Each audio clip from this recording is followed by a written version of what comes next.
Welcome back to my YouTube channel. ನಾನು ನಿಮ್ಮ ಸುಷ್ಮಾ ಮಾತಾಡ್ತಾ ಇರೋದು. ಇವತ್ತಿನ ಟಾಪಿಕ್ ಬಂದು ನಿಮ್ಮ ಪರ್ಸನ್ ಕರೆಂಟ್ ಎನರ್ಜೀಸ್, ಅವರ ಥಾಟ್ಸ್, ಅವರ ಫೀಲಿಂಗ್ಸ್ ಏನಾಗಿದೆ ಅಂದ್ಬಿಟ್ಟು ನೋಡೋಣ. ಆ್ಯಂಡ್ ನಿಮ್ದು ಏನಾದರೂ ಈ ಒಂದು ರೀಡಿಂಗಲ್ಲಿ ಯಾವುದಾದ್ರೂ ಒಂದು ಮೆಸೇಜ್ನ ಕ್ಲೇಮ್ ಮಾಡ್ಕೋಬೇಕು ಅಂದರೆ ನನ್ನ ಒಂದು ಕಮೆಂಟ್ ಸೆಕ್ಷನಲ್ಲಿ ನೀವು 111 ಅಂತ ಅಂದ್ಬಿಟ್ಟು ಟೈಪ್ ಮಾಡ್ಬೋದು. ಆ್ಯಂಡ್ ನಿಮ್ಗೆ ಏನಾದರೂ ಪರ್ಸ್ನಲ್ ಟ್ಯಾರೋ ರೀಡಿಂಗ್ ಬಿಟ್ಟಿದ್ರೆ ನನ್ನ ಒಂದು ವಾಟ್ಸಪ್ ನಂಬರ್ಗೆ ಕಾಲ್ ಅಥವಾ ಮೆಸೇಜ್ ಮಾಡಿ ಪರ್ಸ್ನಲ್ ಟ್ಯಾರೋ ರೀಡಿಂಗ್ನ ಪಡಿಬೋದು. ಸೊ ನಿಮ್ಗೇನಾದರೂ ರೇಖಿ ಮೇಲೆ ಇಂಟ್ರೆಸ್ಟ್ ಇದೆ, ರೇಖಿ ಕಲಿಬೇಕು, ಅಟೈನ್ಮೆಂಟ್ ತೊಗೋಬೇಕು ಅಂದರೆ ಅದಕ್ಕೆ ಎನ್ರೋಲ್ ಆಗ್ಬೋದು. ಅದರ ಪ್ರೈಸ್ ಬಂದು 1500 ಆಗುತ್ತೆ, ರೇಖಿ ಫಸ್ಟ್ ಲೆವೆಲ್. ಸೊ ನೋಡೋಣ ನಿಮ್ಮ ಪರ್ಸನ್ನ ಎನರ್ಜಿ ಏನಾಗಿದೆ, ಆ ಪರ್ಸನ್ ನಿಮ್ಗೆ ಏನು ಹೇಳೋದಕ್ಕೆ ಇಷ್ಟಪಡ್ತಾರೆ ಅಂತ ಅಂದ್ಬಿಟ್ಟು. Okay, king of pentacles with the high priestess ಬಂದಿದೆ ಅಂತ ಅಂದರೆ ಇಲ್ಲಿ ನೀವು ನೋಡ್ಬೋದು ಒಂದು ಹುಡುಗ ಒಂದು ಹುಡುಗಿ ಎರಡು ಇಮೇಜ್ ಕೂಡ ಬಂದಿದೆ.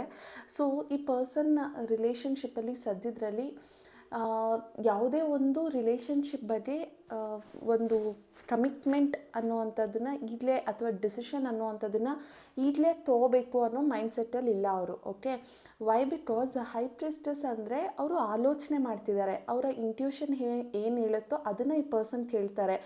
ಮಾತಾಡು ಅಂದರೆ ಮಾತಾಡ್ತಾರೆ, ಮೀಟ್ ಮಾಡು ಅಂದರೆ ಮೀಟ್ ಮಾಡ್ತಾರೆ. ಸೊ ಇವ್ರಿಗೆ ಇಂಟ್ಯೂಷನ್ ಬಂದರೆ ಮಾತ್ರನೇ ಇವರು ಅಂದರೆ ಅವ್ರಿಗೆ ಫೀಲ್ ಆಗಬೇಕು, ನಾನು ಹೋಗಿ ಅಪ್ರೋಚ್ ಮಾಡಬೇಕು, ನಾನು ಆ ಪರ್ಸನ್ನ ಮೀಟ್ ಮಾಡಬೇಕು ಅಂತ. ಬಟ್ ಅದ್ರ ಪಕ್ಕನೇ ಕಿಂಗ್ ಆಫ್ ಪೆಂಟಿಕಲ್ಸ್ ಇದೆ ಅಂದರೆ ಅವ್ರಿಗೆ ರೆಸ್ಪಾನ್ಸಿಬಿಲಿಟೀಸ್ ಅನ್ನೋವಂಥದ್ದು ಜಾಸ್ತಿ ಇದೆ. ಅವರ ಫ್ಯಾಮಿಲಿ ರೆಸ್ಪಾನ್ಸಿಬಿಲಿಟೀಸ್ ಅಥವಾ ಫಿನಾನ್ಷಿಯಲ್ ರೆಸ್ಪಾನ್ಸಿಬಿಲಿಟೀಸ್ ಅವ್ರಿಗೆ ಜಾಸ್ತಿ ಇದೆ. ಸೊ ಆ ಒಂದು ರೆಸ್ಪಾನ್ಸಿಬಿಲಿಟೀಸ್ನ ಈ ಪರ್ಸನ್ ಹ್ಯಾಂಡಲ್ ಮಾಡ್ತಿರೋದ್ರಿಂದ ಅವ್ರಿಗೆ ನಿಮ್ಮ ಹತ್ರ ಬಂದು ರಿಲೇಷನ್ಶಿಪ್ನ ಸಾರ್ಟ್ ಔಟ್ ಮಾಡ್ಕೋಬೇಕು ಅನ್ನೋ ಮೈಂಡ್ಸೆಟ್ ಈಗ ಪ್ರೆಸೆಂಟಲ್ಲಿ ಇಲ್ಲ. ಆ ಪರ್ಸನ್ನ ಏನಾದರೂ ಕೆಲ್ಸಕ್ಕೆ ಹೋಗ್ತಾ ಇದ್ದರೆ ಅಥವಾ ಫ್ಯಾಮಿಲಿ ರೆಸ್ಪಾನ್ಸಿಬಿಲಿಟೀಸ್ ಇದ್ದರೆ ಅಥವಾ ಫಿನಾನ್ಷಿಯಲ್ ರೆಸ್ಪಾನ್ಸಿಬಿಲಿಟೀಸ್ ಇದ್ದರೆ ಅಥವಾ ಕೆರಿಯರ್ ಮೇಲೆ ಫೋಕಸ್ ಮಾಡ್ತಿದ್ರೆ ಅದ್ರ ಮೇಲೇ ಇನ್ನೂ ಫೋಕಸ್ ಮಾಡಬೇಕು ಅಂತ ಅಂದ್ಕೊಳ್ತಾರೆ ಹೊರ್ತು ರೈಟ್ ನಾವು ಈ ಪರ್ಸನ್ ಮೈಂಡಲ್ಲಿ ಎರಡೆರಡು ಥರ ಆಲೋಚನೆ ಇದೆ. ನಿಮ್ಮ ಹತ್ರ ಮಾತಾಡಿಸ್ಬೇಕು ಅನ್ನೋವಂಥದ್ದು ಅಥವಾ ಸೈಲೆಂಟ್ ಆಗಿರಬೇಕು ಅನ್ನೋವಂಥದ್ದು ಎರಡೂ ಇದೆ. ಬಿಕಾಸ್ ಹೈ ಪ್ರಿಸ್ಟೆಸ್ ಅಂತ ಅಂದರೆ ನೀವು ಇಲ್ಲಿ ನಂಬರ್ ನೋಡ್ಬೋದು 2 ಅಂತ ಇದೆ. ಸೊ ಇಟ್ ಶೋಸ್ ಅವರು ಡಿಸಿಷನ್ಸ್ನ ಬ್ಯಾಲೆನ್ಸಿಂಗ್ ಆಗಿ ತೊಗೊಳ್ತಿಲ್ಲ ಅಂತ ಅಂದ್ಬಿಟ್ಟು. ಆದರೆ ಅವರಿಗೆ ನಿಮ್ಮ ಹತ್ರ ಬರಬೇಕು ಅನ್ನೋ ಮನಸ್ಥಿತಿನೂ ಇದೆ, ಹಾಗೆ ನಿಮ್ಮಿಂದ ದೂರ ಇರಬೇಕು ಅನ್ನೋ ಒಂದು ಮೈಂಡ್ಸೆಟ್ ಕೂಡ ಪರ್ಸನ್ಗೆ ಇದೆ. ಸೊ ಈ ಪರ್ಸನ್ ಈಗ ಎರಡು ಥರ ಯೋಚನೆ ಕೂಡ ಮಾಡ್ತಿದ್ದಾರೆ ಅನ್ನೋವಂಥದ್ದು ಇಲ್ಲಿ ಕಾಣಿಸ್ತಾ ಇರೋವಂಥದ್ದು. ಓಕೆ, ಸೊ ನೆಕ್ಸ್ಟ್ ನೋಡೋಣ ಈ ಪರ್ಸನ್ ಏನು ಅಂದ್ಕೊಳ್ತಿದ್ದಾರೆ. ಬಿಕಾಸ್ ಅವ್ರಿಗೆ ರೆಸ್ಪಾನ್ಸಿಬಿಲಿಟೀಸ್ ಜಾಸ್ತಿ ಇರೋದ್ರಿಂದ ಈ ಪರ್ಸನ್ ತಾಳ್ಮೆಯಿಂದ ನೀವು ಇದ್ದರೆ ಆ ಪರ್ಸನ್ ಕೂಡ ಸ್ವಲ್ಪ ತಾಳ್ಮೆಯಿಂದ ಅವರ ಒಂದು ಪರ್ಸ್ನಲ್ ಲೈಫ್ನ ಸಾರ್ಟ್ ಔಟ್ ಮಾಡ್ಕೊಳ್ತಿದ್ದಾರೆ. ಅದೆಲ್ಲ ಸಾರ್ಟ್ ಔಟ್ ಆದಮೇಲೆ ಈ ಪರ್ಸನ್ ನಿಮ್ಮನ್ನು ಅಪ್ರೋಚ್ ಮಾಡ್ತಾರೆ ಅಂತ ಅಂದ್ಬಿಟ್ಟು ಸ್ವಲ್ಪ ಪೇಷನ್ಸಿಂದ ಇರಿ. ಆ ಪರ್ಸನ್ ಕೂಡ ಸ್ವಲ್ಪ ಪೇಷನ್ಸಿಂದ ಇದ್ದಾರೆ. ಇಲ್ಲೂ ನೀವು ನೋಡ್ಬೋದು ಟೆಂಪ್ರೆನ್ಸಲ್ಲೂ ಕೂಡ ಈ ಥರ 2 ಚಕ್ರ ಇದೆ ಅಲ್ವಾ, ಬಾಲ್ಸ್ ಇದೆ. ಅಂದರೆ ಈ ಪರ್ಸನ್ ಲೈಫಲ್ಲಿ ಅವ್ರದ್ದೇ ಆದಂಥ ರೆಸ್ಪಾನ್ಸಿಬಿಲಿಟೀಸ್ನೂ ಹ್ಯಾಂಡಲ್ ಮಾಡ್ತಾ ನಿಮ್ಮನ್ನು ಹ್ಯಾಂಡಲ್ ಮಾಡ್ತಾ ಅವ್ರಿಗೆ ಎರಡನ್ನೂ ಹ್ಯಾಂಡಲ್ ಮಾಡಬೇಕು ಅನ್ನೋ ಮೈಂಡ್ಸೆಟ್ ಇಲ್ಲದೆ ಇರೋ ಕಾರಣದಿಂದ ಅವ್ರಿಗೆ ಸ್ವಲ್ಪ ಪೇಷನ್ಸ್ ಕೊಟ್ಟರೆ ಆ ಪರ್ಸನ್ ನಿಮ್ಮನ್ನು ಅಪ್ರೋಚ್ ಮಾಡಿ ನಿಮ್ಮ ಹತ್ರ ಅವರ ಫೀಲಿಂಗ್ಸ್ನ ಹೇಳ್ಕೊಂಡು ಅದಾದಮೇಲೆ ಅವರು ನಿಮ್ಮನ್ನು ಮತ್ತು ಅವರ ಪರ್ಸ್ನಲ್ ಲೈಫ್ನ ಹ್ಯಾಂಡಲ್ ಮಾಡ್ತಾರೆ, ಬ್ಯಾಲೆನ್ಸ್ ಮಾಡ್ತಾರೆ ಅನ್ನೋವಂಥದ್ದು ಇಲ್ಲಿ ಕಾಣಿಸ್ತಾ ಇದೆ. ಬಟ್ ಅವ್ರಿಗೇನೋ ಕೆಲವೊಂದು ಫಿನಾನ್ಷಿಯಲ್ ಟ್ರಬಲ್ಸ್ ಇರ್ಬೋದೇನೋ. ಬಿಕಾಸ್ ಯಾಕೆಂದರೆ ಕಿಂಗ್ ಆಫ್ ಪೆಂಟಿಕಲ್ಸೇ ಸ್ಟಾರ್ಟಿಂಗ್ ಬಂದಿದೆ ಅಂತ ಅಂದರೆ ಫಿನಾನ್ಷಿಯಲ್ ಟ್ರಬಲ್ಸ್ ಸ್ವಲ್ಪ ಇದೆ. ಸೊ ಹಾಗಾಗಿ ಪರ್ಸನ್ ನಿಮ್ಮ ಹತ್ರ ಅಪ್ರೋಚ್ ಮಾಡೋದಕ್ಕೂ ಕಷ್ಟಪಡ್ತಿದ್ದಾರೆ ಅಂತ ಅಂದ್ಬಿಟ್ಟು ಹೇಳ್ಬೋದು. ಆ್ಯಂಡ್ ನೈಟ್ ಆಫ್ ವಾಂಡ್ಸ್ ಇತ್ತೀಚೆಗೆ ಪ್ರತಿಯೊಂದು ರೀಡಿಂಗಲ್ಲೂ ಈ ಕಾರ್ಡ್ ಜಾಸ್ತಿ ಬರ್ತಿದೆ. ಬಿಕಾಸ್ ಈ ಕಾರ್ಡ್ ಬಂದಾಗಲೆಲ್ಲ ಏನನ್ಸುತ್ತೆ ಅಂದರೆ ನನಗೆ ಈ ಪರ್ಸನ್ಗೆ ನಿಮ್ಮ ಮೇಲೆ ಇನ್ನೂ ಅಟ್ರ್ಯಾಕ್ಷನ್ ಇದೆ, ಲವ್ ಇದೆ, ಅಥವಾ ಆ ಪರ್ಸನ್ ನಿಮ್ಮನ್ನು ಇನ್ನೂ ಫಸ್ಟ್ ಯಾವ ಥರ ನೋಡ್ತಿದ್ರೋ ಅದೇ ಥರನೇ ಈಗಲೂ ನಿಮ್ಮನ್ನು ನೋಡ್ತಾರೆ. ಅವರ ಮೈಂಡಲ್ಲಿ ನೀವು ಯಾವತ್ತೂ ಚೇಂಜ್ ಆಗಿಲ್ಲ, ನಿಮ್ಮ ಫೀಲಿಂಗ್ಸ್ ಚೇಂಜ್ ಆಗಿಲ್ಲ. ನೀವು ಅವ್ರನ್ನ ಕೇರ್ ಮಾಡಿದ್ದು, ಕನ್ಸರ್ನ್ ತೋರಿಸಿದ್ದು, ಅಥವಾ ನೀವು ಅವ್ರನ್ನ ಇಷ್ಟಪಟ್ಟಿದ್ದು, ಅವ್ರ ಜೊತೆ ನೀವು ಹೊರಗಡೆ ಹೋಗಿದ್ದು, ಟ್ರಾವೆಲ್ ಮಾಡಿದ್ದು, ಈ ಪರ್ಸನ್ಗೆ ಎಲ್ಲನೂ ನೆನಪಿದೆ. ಆ ಪರ್ಸನ್ ಅದನ್ನೆಲ್ಲ ಎಂಜಾಯ್ ಮಾಡ್ತಾರೆ. ನಿಮ್ಮನ್ನು ನೆನಪಿಸ್ಕೊಂಡಾಗ ಅವ್ರಿಗೆ ನಿಮ್ಮ ಮೇಲೆ ಕೋಪ ಬರೋದು ಅಥವಾ ಅಸಹ್ಯ ಆಗೋದು ಅಥವಾ ನಿಮ್ಮಿಂದ ದೂರ ಇರಬೇಕು ಅನ್ಸೋದು ಆ ಥರ ಯಾವುದೂ ಫೀಲ್ ಬರಲ್ಲ. ಅವ್ರಿಗೆ ನಿಮ್ಮನ್ನ ನೆನಪಿಸ್ಕೊಂಡಾಗಲೆಲ್ಲ ನಿಮ್ಮ ಜೊತೆ ಇದ್ದಂತಹ ದಿನಗಳೇ ನೆನಪಾಗುತ್ತೆ. ಆ ಪರ್ಸನ್ಗೆ ಆ ಒಂದು ಅಟ್ರಾಕ್ಷನ್, ಆ ಇನ್ಫ್ಯಾಕ್ಚುಯೇಷನ್ ಎಲ್ಲ ನಿಮ್ಮ ಮೇಲೆ ಆಗಿದ್ದು. ಸೊ ಹಾಗಾಗಿ ಈ ಪರ್ಸನ್ ನಿಮ್ಮನ್ನು ನೋಡಿದಾಗಲೆಲ್ಲ ಅವ್ರಿಗೇನೋ ಒಂಥರ ಅಥವಾ ನಿಮ್ಮನ್ನು ನೆನಪಿಸ್ಕೊಂಡಾಗಲೆಲ್ಲ ಅವ್ರಿಗೇನೋ ಒಂಥರ ಎಕ್ಸೈಟ್ಮೆಂಟ್ ಅಥವಾ ಏನೋ ಒಂಥರ ಖುಷಿನೇ ಆಗುತ್ತೆ ಹೊರತು ಅವ್ರು ಯಾವತ್ತೂ ನಿಮ್ಮನ್ನು ಬೇಜಾರಾಗಿ ನೋಡಿಲ್ಲ. Okay, but knight of wands ಅಂತ ಅಂದಾಗ ಇಟ್ಸ್ ಅ ಫ್ಯೂಚರ್ ಕಾರ್ಡ್, ಫ್ಯೂಚರ್ಗೆ ಟರ್ನ್ ಆಗಿದೆ ನೋಡಿ ಕಾರ್ಡ್ ಅಂತ. ಅಂದರೆ ಈ ಪರ್ಸನ್ ಫ್ಯೂಚರಲ್ಲಿ ನಿಮಗೆ ಯಾವಾಗ ಬೇಕಾದರೂ ಕಾಂಟ್ಯಾಕ್ಟ್ ಮಾಡ್ಬೋದು, ಕಾಲ್ ಮಾಡ್ಬೋದು, ಅಥವಾ ಫ್ಯೂಚರಲ್ಲಿ ಕಮ್ ಬ್ಯಾಕ್ ಮಾಡೋ ಅಂತಹ ಒಂದು ಮೈಂಡ್ಸೆಟ್ ಇರುವಂತಹ ಪರ್ಸನ್ ಇವರು. ಆದರೆ ಕನ್ಫ್ಯೂಷನ್ಸು ಕೂಡ ಈ ಪರ್ಸನ್ ಅಷ್ಟೇ ಇರುತ್ತೆ. ಬಟ್ ಹೌವೆವರ್ ಆ ಪರ್ಸನ್ ಮೈಂಡಲ್ಲಿ ನಿಮ್ಮಿಂದ ಕಂಪ್ಲೀಟಾಗಿ ವಾಕ್ ಅವೇ ಆಗಬೇಕು ಅನ್ನೋವಂಥದ್ದೇನೂ ಇಲ್ಲ ಅಂತ ಅಂದ್ಬಿಟ್ಟು ಕಾಣಿಸ್ತಿದೆ. Okay, so the world, the empress ಅಂತ ಅಂದಾಗಲೆಲ್ಲ ಈ ಕಾರ್ಡ್ ಬಂದರೆ ನಿಮ್ಮನ್ನು ಅವರು ಒಂಥರ ತಂದೆ ಅಥವಾ ತಾಯಿ ಸ್ಥಾನನ ಕೊಟ್ಟಿದ್ದಾರೆ ಅಂತ ಅಂದ್ಬಿಟ್ಟು ಹೇಳ್ಬೋದು. ನಿಮ್ಮ ಮೇಲಿರೋ ಫೀಲಿಂಗ್ಸ್ ಅಥವಾ ನಿಮ್ಮ ಮೇಲಿರುವಂತಹ ಕೇರ್, ಕನ್ಸರ್ನ್, ಪ್ರೀತಿ ಇದೆಲ್ಲನೂ ಕೂಡ ಆ ಪರ್ಸನ್ಗೆ ತುಂಬ ಚೆನ್ನಾಗಿ ಅರ್ಥ ಆಗ್ತಿದೆ. ಬಿಕಾಸ್ ಆ ಒಂದು ನೇಚರೇ ಆ ಪರ್ಸನ್ಗೆ ನಿಮ್ಮ ಮೇಲೆ ಒಂದು ಅಟ್ರಾಕ್ಷನ್ ಅನ್ನುವಂಥದ್ದಾಗಿದೆ ಅಂತ ಅಂದ್ಬಿಟ್ಟು ಹೇಳ್ತೀನಿ. ಬಟ್ ಈ ಪರ್ಸನ್ ಅವರ ಒಂದು ಮದರ್ಗೋ ಅಥವಾ ಒಂದು ಯಾವುದೋ ಒಂದು ಲೇಡಿಗೆ ನಿಮ್ಮ ಬಗ್ಗೆ ಏನೋ ಶೇರ್ ಮಾಡಿದ್ದಾರೆ ಅನ್ನೋವಂಥದ್ದು ಕೂಡ. ಅಂದರೆ ಒಂದು ಲೇಡಿ ಅಥವಾ ಯಾವುದೋ ಒಂದು ಮದರ್ಲಿ ಫಿಗರ್, ಅತ್ತೆ, ಚಿಕ್ಕಮ್ಮ, ಚಿಕ್ಕಪ್ಪ, ಅವರ ಫ್ಯಾಮಿಲಿಯಲ್ಲಿ ಯಾರಿಗೂ ಒಬ್ಬ ಲೇಡಿಗೆ ಅಥವಾ ಅವ್ರಿಗೆ ಗೊತ್ತಿರೋರಿಗೆ ನಿಮ್ಮ ಬಗ್ಗೆ ಈ ಪರ್ಸನ್ ಶೇರ್ ಮಾಡ್ಕೊಂಡಿದ್ದಾರೆ. ನೀವೆಷ್ಟು ಒಳ್ಳೆಯವರಿದ್ರಿ, ಅಥವಾ ನಿಮ್ಮ ನೇಚರ್ ಏನು, ನೀವು ಅವ್ರನ್ನ ಎಷ್ಟು ಚೆನ್ನಾಗಿ ಟೇಕ್ ಕೇರ್ ಮಾಡ್ತಿದ್ರಿ, ನಿಮ್ಮ ನರ್ಚರಿಂಗ್ ಅಂದರೆ ನೀವು ಆ ಪರ್ಸನ್ನ ನೋಡ್ಕೊಳ್ತಾ ಇದ್ದಂತಹ ರೀತಿ, ಆ ಪರ್ಸನ್ನು ನಿಮ್ಮನ್ನ ಎಷ್ಟು ಕೇರ್ ಕನ್ಸರ್ನ್ ಮಾಡ್ತಿದ್ರು ಅನ್ನೋದೆಲ್ಲ ಈ ಪರ್ಸನ್ ಹೋಗಿ ಇನ್ನೊಬ್ರ ಹತ್ರ ಹೇಳ್ಕೊಳ್ತಿದ್ದಾರೆ. ನೀವು ಯಾವ ಥರ ಇದ್ರಿ ಅನ್ನೋವಂಥದ್ದು ಅವರ ಮದರ್ ಹತ್ರ ಹೋಗಿ ಹೇಳ್ಕೊಳ್ತಿದ್ದಾರೆ. ಓಕೆ, ಆ್ಯಂಡ್ ಆ್ಯಕ್ಚುಲಿ ನಿಮ್ಮ ಬಗ್ಗೆ ಆ ಪರ್ಸನ್ ಅವ್ರ ಅಮ್ಮನ ಹತ್ರನೋ ಅಥವಾ ಅವರ ಮದರ್ಲಿ ಫಿಗರ್ ಹತ್ರನೋ ಅಥವಾ ಯಾವುದೋ ಒಂದು ಲೇಡಿ ಹತ್ರ ಶೇರ್ ಮಾಡಿಕೊಂಡು ಅವ್ರ ಹತ್ರ ಅಳ್ತಿದ್ದಾರೆ, ಬೇಜಾರು ಮಾಡ್ಕೊಳ್ತಿದ್ದಾರೆ. ನಾನು ಈ ಪರ್ಸನ್ಗೆ ಮೋಸ ಮಾಡಿದ್ನೇನೋ, ಅಥವಾ ಅವ್ರು ಇಷ್ಟಪಟ್ಟ ದೇವಿನೂ ಕೂಡ ಆಗಿರ್ಬೋದು ಮದರ್ಲಿ ಫಿಗರ್ ಅಂದರೆ. ಸೊ ಈ ಪರ್ಸನ್ ನಾನೇನೋ ತಪ್ಪು ಮಾಡಿದೆ, ನಾನು ಈ ಪರ್ಸನ್ನ ಬಿಡಬಾರ್ದಿತ್ತು, ಬಿಕಾಸ್ ಅವ್ರು ನನ್ನ ಜೊತೆ ತುಂಬ ಲವೆಬಲ್ ಆಗಿದ್ರು. ಬಿಕಾಸ್ ಇಲ್ಲಿ ಲವರ್ಸ್ ಕಾರ್ಡು ಬರ್ತಾ ಇದೆ, because it's a very positive card. ಅವ್ರಿಗೆ ಒಂದೇನೋ ಅವೇಕನಿಂಗ್ ಆಗ್ತಿದೆ, ಅವ್ರಿಗೆ ಅರ್ಥ ಆಗ್ತಾ ಇದೆ ನೀವು ಆ ಪರ್ಸನ್ನ ಲೈಫಲ್ಲಿ ಎಷ್ಟು ಇಂಪಾರ್ಟೆಂಟ್ ಪರ್ಸನ್ ಅಂತ ಅಂದ್ಬಿಟ್ಟು ಆ ಪರ್ಸನ್ಗೆ ಅರ್ಥ ಆಗಿದೆ.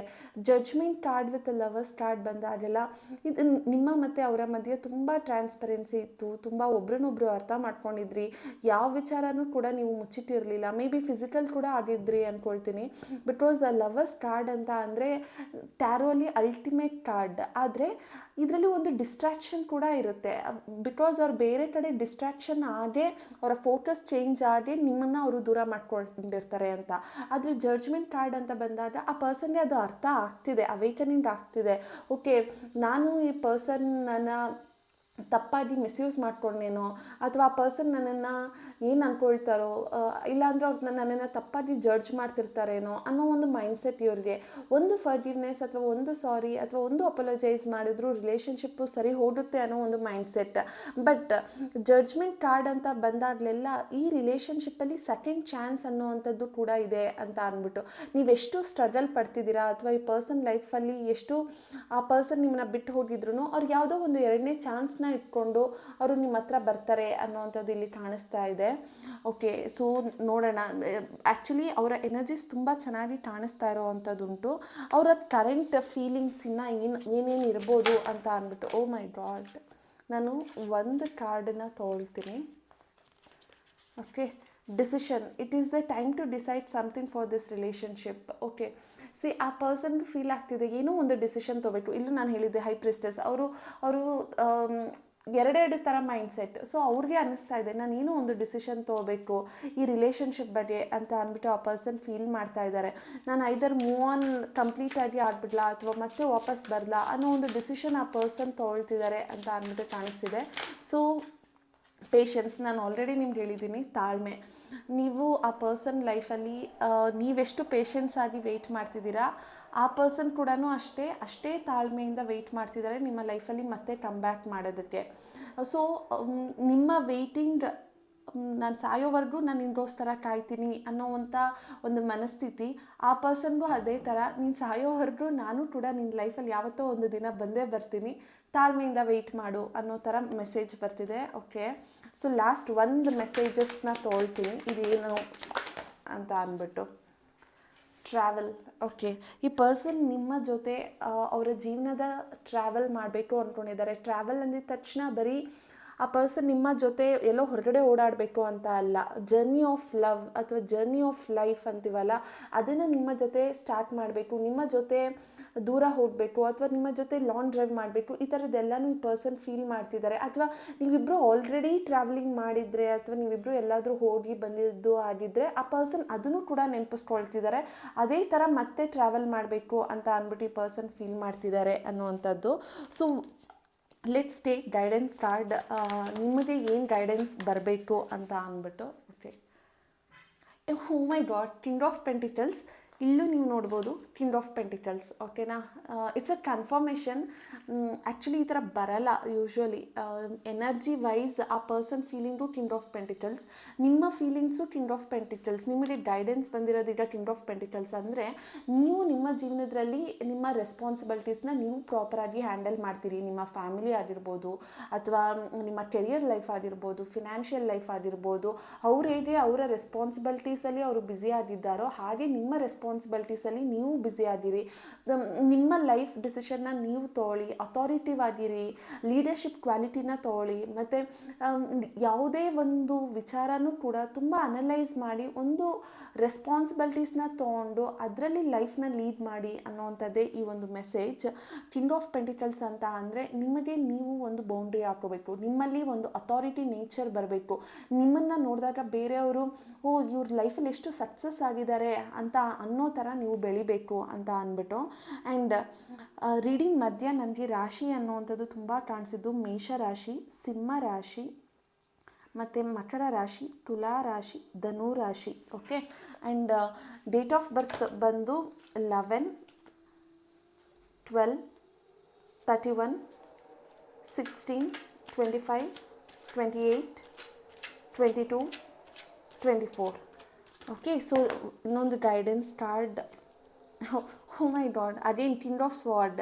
King of sword and king of pentacles ಇದೆಲ್ಲ ಏನು ಹೇಳ್ತಿದೆ ಅಂತ ಅಂದರೆ, ನಿಮ್ಮ ಈಗೋನ ಫಸ್ಟು ಲೆಟ್ ಡೌನ್ ಮಾಡಿ. ನಿಮಗೇನಾದರೂ ಕೊಬ್ಬು, ಅಹಂಕಾರ, ಅಥವಾ ಜೀವನದಲ್ಲಿ ನಿಮಗೆ ನಾನು ಯಾಕೆ ಬೇರೆಯವ್ರ ಹತ್ರ ಹೋಗಿ ಕೈ ಚಾಚಬೇಕು, ಅಥವಾ ನಾನು ಏನಕ್ಕೆ ಬೇರೆಯವ್ರ ಹತ್ರ ನನ್ನ ಫೀಲಿಂಗ್ಸ್ನ ಹೇಳ್ಕೋಬೇಕು, ಈ ಥರದ ಮೈಂಡ್ಸೆಟ್ ಎಲ್ಲ ಇದ್ದು ನೀವು ನಿಮ್ಮದೇ ಆದಂಥ ಒಂದು ಬೌಂಡ್ರಿಯಲ್ಲಿ ನೀವೇನಾದರೂ ಇದ್ದರೆ ಅದನ್ನೆಲ್ಲ ಬಿಟ್ಟು ನಿಮ್ಮ ಜೀವನದಲ್ಲಿ ನಿಮಗೇನು ಬೇಕೋ ಅದನ್ನು ನೀವು ಮಾಡ್ಕೊಳ್ಳೋದಕ್ಕೆ ಟ್ರೈ ಮಾಡಿ.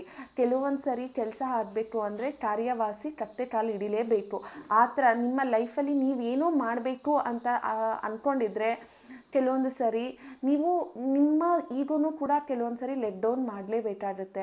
ಸೊ ಆ ಥರ ಒಂದು ಮೆಸೇಜ್ ಬರ್ತಾ ಇದೆ. ಸ್ವಲ್ಪ ನೇರ ನುಡಿ ಇರಲಿ, ಸ್ವಲ್ಪ ಮೈಂಡಲ್ಲಿ ಯಾವಾಗಲೂ ಕೂಡ ಒಂದು ಪ್ರಾಪರ್ ಡಿಸಿಷನ್ ಮೇಕಿಂಗ್ ಕೆಪಾಸಿಟಿ ನಿಮ್ಮಲ್ಲೂ ಇರಲಿ ಅಂತ ಅಂದ್ಬಿಟ್ಟು ಇಲ್ಲಿ ಬರ್ತಾ ಇದೆ. ಸೊ ಎಲ್ಲ ಕಿಂಗ್ ಅಂತ ಬರ್ತಾ ಇದೆ ಅಂದರೆ take authority, take leadership qualities. ಅಂದರೆ ಡಿಸಿಷನ್ ಮೇಕಿಂಗಲ್ಲಿ ಚೆನ್ನಾಗಿರಬೇಕು, ಎಲ್ಲರ ಹತ್ರ ಚೆನ್ನಾಗಿ ಮಾತಾಡಬೇಕು, ಎಲ್ಲರ ಜೊತೆ ಹೊಂದ್ಕೊಂಡು ಹೋಗಬೇಕು, ಎಲ್ಲರನ್ನೂ ಕೂಡ ನೀವು ರೂಲ್ ಮಾಡೋ ಥರ ಇರಬೇಕು. ಆ ಥರ ನಿಮ್ಮ ಜೀವನನ ನೀವು ಬದುಕಿ ಅಂತ ಅಂದ್ಬಿಟ್ಟು ಇಲ್ಲಿ ತೋರಿಸ್ತಾ ಇರೋ ಅಂಥದ್ದು. ಆ್ಯಂಡ್ ನನಗೆ ತುಂಬ ಕಾಣಿಸಿದಂತಹ ಇನ್ಷಿಯಲ್ ಬಂದು KPHBARL.